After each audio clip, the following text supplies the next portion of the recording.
Number 1. Shoot against the source of the light.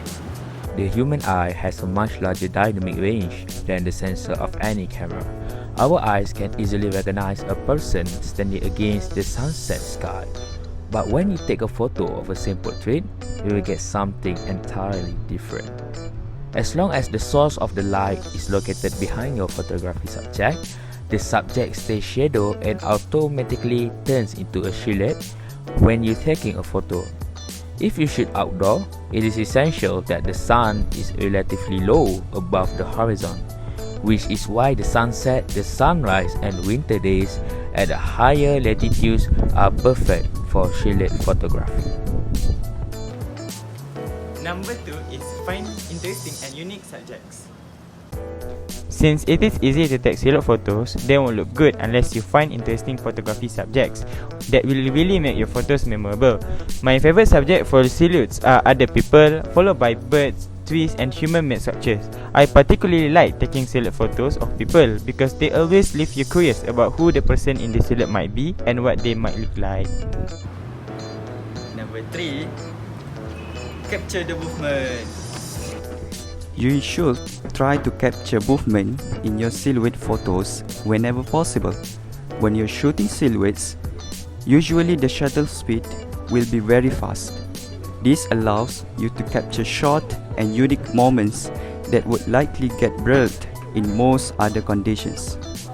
To make it better, use the burst mode, which is the best or the perfect tool for taking photos of silhouettes to take the pictures of the movement so that you can capture the movement at the right moment.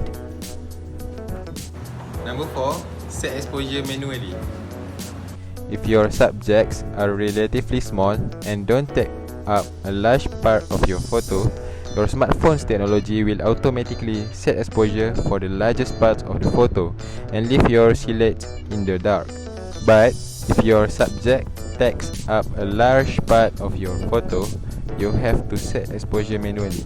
You can do this by tapping on the brightest part of the image outside your subject, which will set exposure and focus for that point, and also turn your subject into a silhouette as long as the light is coming from behind. Number 5.